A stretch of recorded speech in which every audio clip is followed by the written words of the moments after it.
Saviez-vous que la Bible cache des lois interdites sur le mariage? Il existe un code caché dans Lévitique 18 qui révèle 8 catégories de relations interdites par Dieu, des catégories que la plupart des églises évitent de commenter ouvertement. Ce sont des lois qui séparent le sacré du profane, le pur de l'impur, et qui portent des malédictions ancestrales pour ceux qui osent désobéir. Aujourd'hui, nous allons révéler ce que les Saintes Écritures disent vraiment sur le mariage entre proches parents.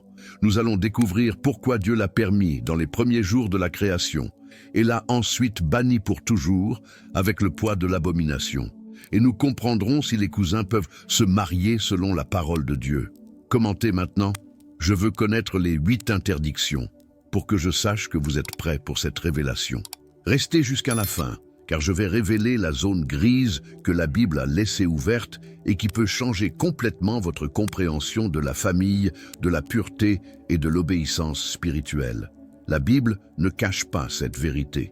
Genèse, chapitre 5, nous dit clairement qu'Adam et Ève eurent des fils et des filles. Caïn s'est marié, Abel se serait marié s'il n'avait pas été tué, et Seth a également engendré des descendants. Mais avec qui se sont-ils mariés? La réponse est inévitable. Des frères se sont mariés avec des sœurs. Il n'y avait pas d'autre option. C'était frère avec sœur, où l'humanité se terminerait la même. Et voici le mystère que nous devons comprendre. Dieu l'a permis. Il n'y avait pas de loi, il n'y avait pas d'interdiction, il n'y avait pas de conséquences spirituelles à ce moment spécifique de l'histoire humaine. Pourquoi? Parce que le code génétique humain était encore pur, sans les corruptions et mutations qui viendraient avec le passage des siècles après la chute. La science moderne confirme que plus on est proche de la création originale, moins le risque de problèmes génétiques dans les mariages consanguins est élevé. L'ADN d'Adam et Ève était parfait, sans défaut accumulé. Pensez-y un moment. Adam a vécu 930 ans. Ses fils vivaient des centaines d'années. La dégradation génétique était minime. Il n'existait pas encore l'accumulation de mutations nuisibles qui s'accumuleraient génération après génération. C'est pourquoi, dans ce contexte historique spécifique, les mariages entre frères et sœurs n'étaient pas seulement possibles. Ils étaient nécessaires pour la continuité de la race humaine. Mais avançons dans la ligne du temps biblique. Ce n'était pas seulement au début de la création que nous trouvons ces situations. En avançant de presque 2000 ans dans l'histoire sacrée, nous trouvons Abraham, le père de la foi, celui que Dieu a appelé ami, celui qui serait la racine de l'arbre généalogique du Messie lui-même. Et voici une autre vérité dont peu parlent ouvertement dans les chairs. Abraham était marié avec Sarah, sa demi-sœur. Abraham lui-même confesse cela sans détour, dans Genèse 20, verset 12, lorsqu'il est devant le roi Abimélec. Elle est vraiment ma sœur, fille de mon père, mais pas fille de ma mère, et elle est devenue ma femme. Sarah était la fille du même père qu'Abraham, Téra, mais d'une autre mère, techniquement une demi-sœur consanguine. Et Dieu n'a pas seulement permis ce mariage, il a béni cette union de manière extraordinaire. C'est à travers Sarah que viendrait Isaac, le fils de la promesse. Et à travers Isaac viendrait Jacob, et à travers Jacob viendraient les 12 tribus d'Israël, et à travers la tribu de Juda viendrait le roi David, et à travers la lignée de David viendrait Jésus-Christ, le Sauveur du monde. Ainsi, nous avons ici un mariage entre demi-frères et sœurs étant utilisé directement par Dieu pour accomplir son plan éternel de rédemption de l'humanité. Cela signifie-t-il que Dieu approuvait ce type d'union? Pas nécessairement. Cela signifie qu'il n'y avait pas encore de loi explicite l'interdisant. Cela signifie que Dieu travaillait dans le contexte culturel et historique de ce temps, préparant le chemin pour quelque chose de plus grand qui viendrait. Mais il existe un cas encore plus extrême dans les Écritures, un cas qui choque par son intensité, par ses circonstances et par les conséquences historiques qu'il a générées. Je parle de Lot et de ses 2 filles. Après la destruction surnaturelle de Sodome et Gomorrhe, après avoir été témoin du feu et du soufre descendant du ciel, après avoir vu sa femme transformée en statue de sel, Lot s'est réfugié dans une grotte isolée dans les montagnes avec ses 2 filles. Elles ont regardé autour d'elles et n'ont vu personne d'autre. Elles croyaient sincèrement qu'elles étaient les 3 derniers humains vivants sur la face de la terre. Et elles ont pris une décision désespérée. Elles ont décidé d'enivrer leur père pendant 2 nuits consécutives pour engendrer une descendance à travers lui. Genèse 19, versets 30 à 38, enregistre cet événement sans censure, sans filtre, exactement comme cela s'est passé. Et voici ce qui est encore plus impressionnant et troublant en même temps. De cette union interdite, de cette situation moralement discutable, sont nés Moab et Ben-Ammi. Ces 2 garçons sont devenus les pères des nations moabites et ammonites. Ces nations ont existé pendant des siècles, ont occupé des territoires, construit des villes, interagi avec Israël tout au long de l'histoire de l'Ancien Testament et sont enregistrées abondamment dans les Écritures. Dieu a permis que ces nations existent. Il n'a pas effacé Moab et Ammon de l'histoire. Il a même permis que Ruth, une Moabite, entre dans la lignée du Messie. Cela ne signifie pas l'approbation de l'acte original, mais démontre la souveraineté de Dieu pour utiliser même les situations les plus troublées pour ses desseins. Alors, qu'avons-nous jusqu'ici? Nous avons un modèle clair et indéniable dans le récit biblique. Pendant les 2 premiers milliers d'années de l'histoire humaine, depuis Adam jusqu'à Moïse, il n'y avait pas de loi spécifique, codifiée et explicite sur le mariage entre parents. Dieu l'a permis par nécessité au début, par contexte historique au milieu, parce que le plan divin était encore révélé progressivement à l'humanité.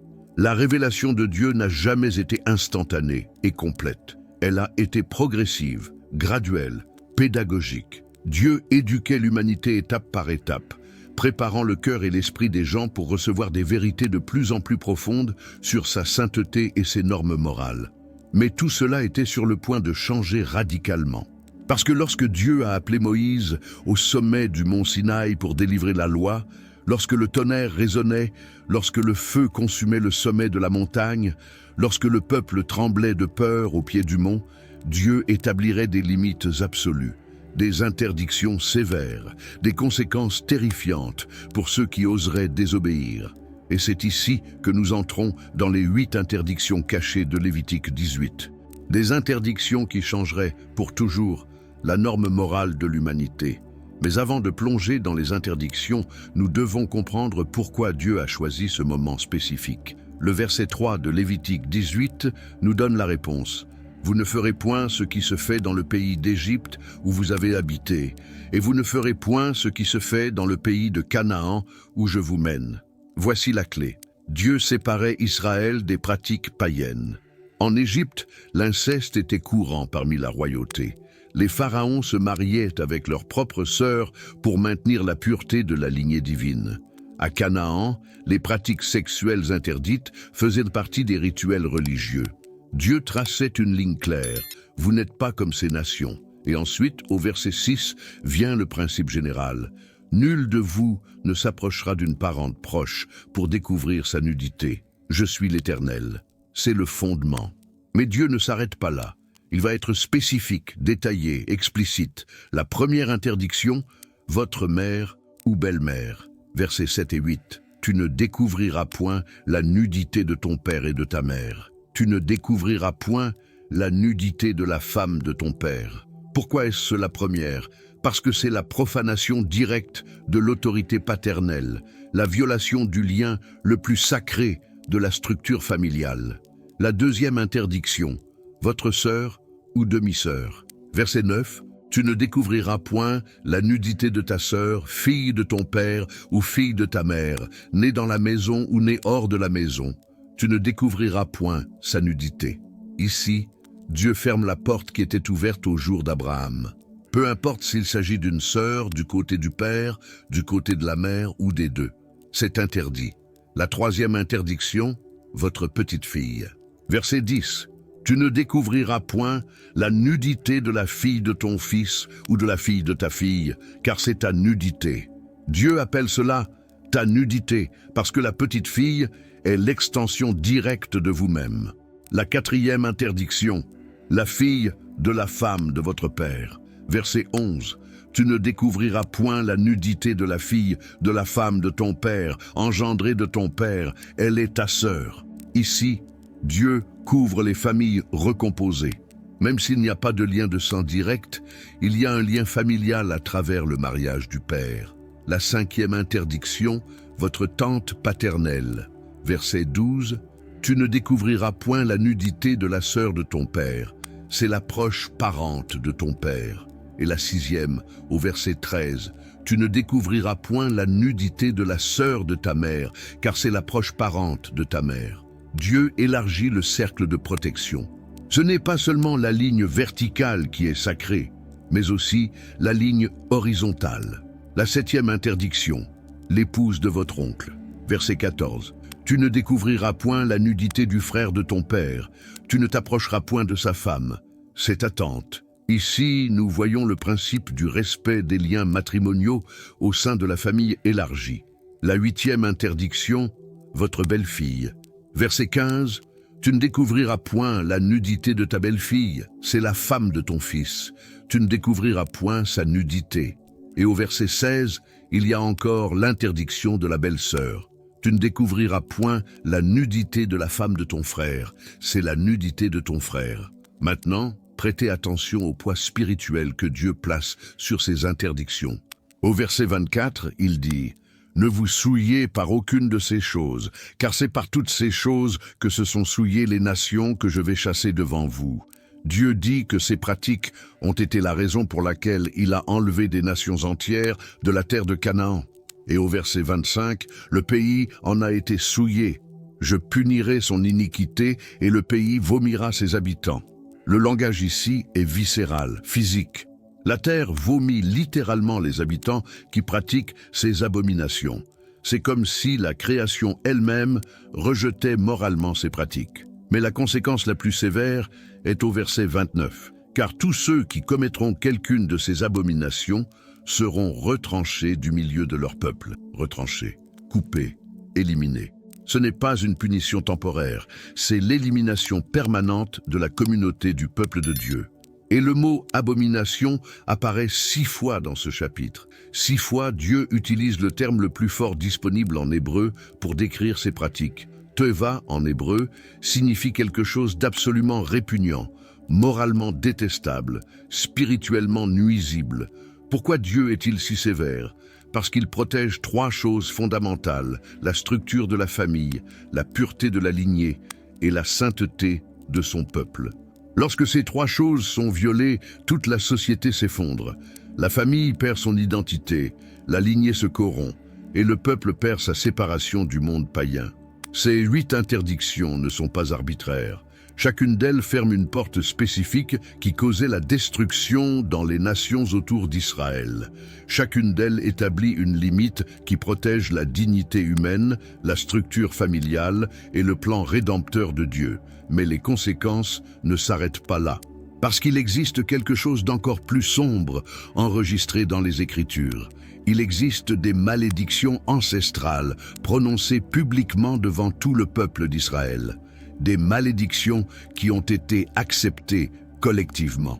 Des malédictions qui résonnent à travers les générations. Et ces malédictions sont dans Deutéronome 27. Nous sommes maintenant dans Deutéronome 27. Moïse transmet les dernières instructions avant sa mort. Et il ordonne quelque chose d'extraordinaire. Lorsque le peuple traversera le Jourdain et entrera dans la terre promise, ils devront accomplir un rituel spécifique entre 2 monts, le mont Garizim et le mont Ébal. La moitié des tribus d'Israël se tiendrait sur le mont Garizim pour prononcer les bénédictions. L'autre moitié se tiendrait sur le mont Ébal pour prononcer les malédictions. Et entre ces 2 monts, dans la vallée, les Lévites proclameraient à haute voix 12 malédictions spécifiques. Et après chaque malédiction, tout le peuple devrait répondre à l'unisson « Amen ». Imaginez la scène.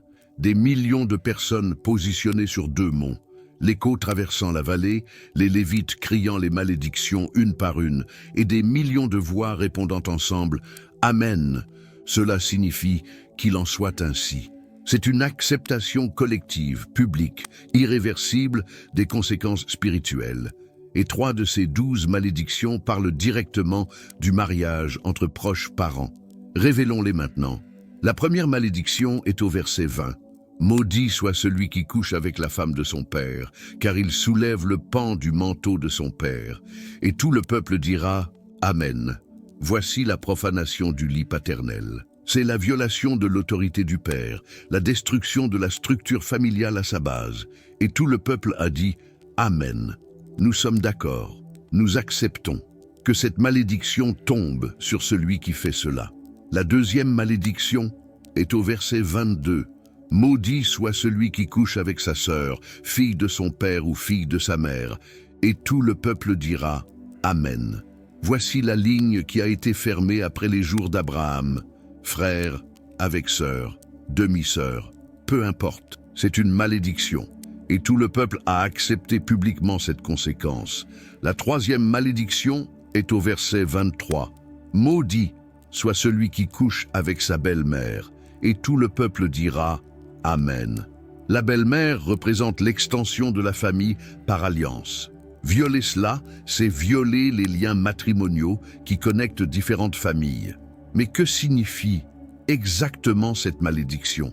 Ce n'est pas seulement un mot magique ou un sortilège, c'est une sentence spirituelle. C'est le retrait de la protection divine, c'est l'ouverture de portes pour des conséquences générationnelles, c'est le poids de la désobéissance retombant sur l'individu et sa descendance. La Bible parle de malédiction générationnelle à divers endroits. Exode 25 dit que Dieu punit l'iniquité des pères sur les enfants jusqu'à la 3e et la 4e génération de ceux qui me haïssent. Ce n'est pas que Dieu punisse des enfants innocents, mais que les conséquences des choix des parents affectent les enfants. C'est comme un héritage spirituel négatif qui doit être brisé. Et nous voyons des exemples concrets de cela dans les Écritures. Vous vous souvenez de Lot et de ses filles? De cette union sont nés Moab et Ammon. Et qu'est-il arrivé à ces nations? Deutéronome 23:3 déclare « L'Ammonite et le Moabite n'entreront point dans l'assemblée de l'Éternel, même à la 10e génération et à perpétuité. » Conséquence générationnelle pour 10 générations.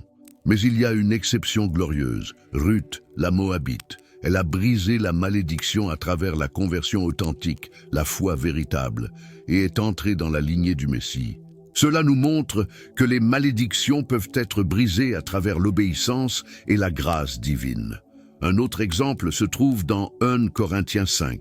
L'apôtre Paul écrit à l'église de Corinthe parce qu'il y avait là un homme vivant avec la femme de son père. Paul n'utilise pas de demi-mot, on entend dire qu'il y a parmi vous de l'impudicité, et une impudicité telle qu'elle ne se rencontre pas même chez les païens. Même chez les païens, cela n'était pas accepté. Et Paul ordonne que cet homme soit livré à Satan pour la destruction de la chair, afin que l'esprit soit sauvé au jour du Seigneur Jésus. C'est un langage très fort. Livré à Satan. Cela signifie retirer de la protection de la communauté chrétienne, exposé aux conséquences spirituelles naturelles de la désobéissance. Ce n'est pas de la vengeance, c'est une discipline sévère avec un objectif rédempteur. Paul voulait que l'homme touche le fond pour ensuite se repentir véritablement. Cela nous montre que ces lois n'étaient pas seulement pour l'Israël antique. L'Église primitive appliquait les mêmes principes moraux. La sainteté sexuelle au sein de la famille n'est pas une question culturelle temporaire. C'est un principe moral éternel, fondé sur le caractère de Dieu. Pourquoi Dieu prend-il cela si au sérieux? Parce que la famille est le fondement de la société. Lorsque les limites au sein de la famille sont violées, toute la structure sociale commence à s'effondrer. Les enfants ne savent plus qui ils sont. Les parents perdent leur autorité morale. La lignée se confond. L'identité se perd. Et il y a aussi l'aspect spirituel. Dieu préparait un peuple saint à travers lequel viendrait le Messie. La lignée devait être préservée. La pureté devait être maintenue, non seulement pour des raisons génétiques, mais pour des raisons de témoignage moral devant les nations. Israël devait être une lumière pour les nations. Comment pourrait-il être une lumière s'il pratiquait les mêmes abominations que les peuples environnants? Comment pourrait-il attirer les nations vers le Dieu véritable s'ils étaient moralement indiscernables des païens? Les malédictions de Deutéronome 27 ont été prononcées publiquement pour créer une barrière psychologique et spirituelle. Pour que chaque Israélite sache, si je franchis cette ligne, ce n'est pas seulement une transgression privée, c'est une violation d'un pacte public. Tout le peuple a été témoin, tout le peuple a dit « Amen ». Les conséquences sont réelles et terribles. Et ces conséquences résonnent à travers les générations jusqu'à aujourd'hui, parce que les principes moraux de Dieu ne changent pas. La culture change, l'époque change, mais le caractère de Dieu demeure le même, hier, aujourd'hui et éternellement. Mais maintenant se pose une question cruciale. Une question que beaucoup posent et peu répondent avec honnêteté biblique. Et aujourd'hui, qu'est-ce qui vaut pour nous? Ces lois s'appliquent-elles encore? Et que dire des cas que la Bible ne mentionne pas explicitement? Il est temps d'entrer dans la zone grise. D'abord, nous devons comprendre que la révélation de Dieu a été progressive. Pendant les 2 premiers milliers d'années de l'histoire humaine, d'Adam à Moïse, il n'y avait pas de loi spécifique. Des frères se sont mariés avec des sœurs par nécessité. Abraham s'est marié avec Sarah, sa demi-sœur, et Dieu a béni cette union. Ce n'était pas un péché dans ce contexte, parce qu'il n'y avait pas encore d'interdiction explicite. Mais tout a changé au mont Sinaï. Lorsque Dieu a donné la loi à Moïse, il a établi 8 catégories spécifiques de relations interdites dans Lévitique 18. Mère et belle-mère, sœur et demi-sœur, petite fille, fille de la belle-mère, tante paternelle et maternelle, épouse de l'oncle, belle-fille et belle-sœur. Ces 8 catégories ne sont pas des suggestions, ce sont des lois absolues, appelées abominations, 6 fois dans le même chapitre. Et les conséquences ont été proclamées publiquement dans Deutéronome 27. Des malédictions ancestrales prononcées devant des millions de personnes. Et tout le peuple a dit « Amen ». Nous sommes d'accord, nous acceptons que ces malédictions tombent sur ceux qui désobéissent. Ces lois sont restées valides tout au long de l'histoire d'Israël. Elles ont traversé des siècles. Et lorsque nous arrivons au Nouveau Testament, nous voyons qu'elles restent en vigueur. L'apôtre Paul condamne durement un cas d'inceste dans l'église de Corinthe. Il ordonne que l'homme soit livré à Satan pour la destruction de la chair. La sainteté sexuelle au sein de la famille n'était pas seulement une question culturelle de l'Ancien Testament.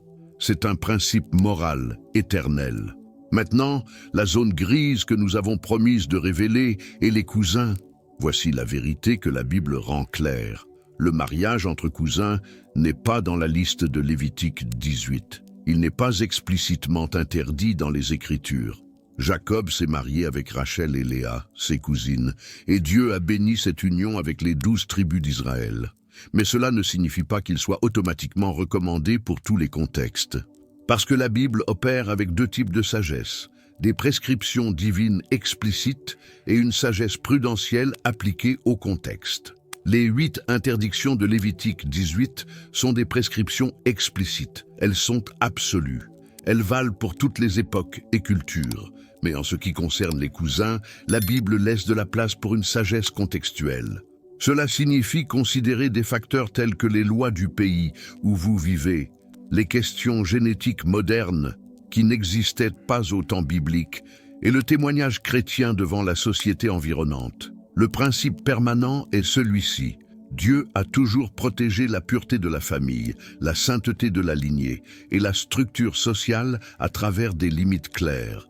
Obéir aux lois de Dieu n'est pas une limitation, c'est une protection spirituelle. C'est la sagesse divine appliquée à la vie humaine. Et voici la révélation finale que nous devons comprendre. Les conséquences de la désobéissance ne sont pas seulement sociales ou génétiques, elles sont spirituelles. Les malédictions générationnelles sont réelles. Le retrait de la protection divine est réel. L'ouverture de portes spirituelles à l'ennemi est réelle. Mais le pouvoir de l'obéissance pour briser les malédictions est aussi réel. La grâce de Dieu pour restaurer les lignées est réelle. La rédemption qui transforme même les histoires les plus troublées est réelle. Ruth, la Moabite, née d'une lignée interdite, est entrée dans la généalogie du Messie à travers la foi et l'obéissance. Donc la réponse finale est celle-ci. Dieu a établi 8 limites absolues dans Lévitique 18 qui ne doivent jamais être franchies. Ces limites protègent la famille, préservent la dignité humaine et maintiennent la sainteté du peuple de Dieu. En dehors de ces 8 catégories, il y a de la place pour une sagesse prudentielle, mais toujours avec révérence, respect des lois locales et considération pour le témoignage chrétien. Si cette vidéo a impacté votre compréhension de la famille, de la pureté et de l'obéissance spirituelle, commentez maintenant « J'ai compris les 8 interdictions sacrées ». Abonnez-vous à la chaîne et activez les notifications pour plus de révélations bibliques que peu osent enseigner. Et rappelez-vous, la parole de Dieu ne change pas.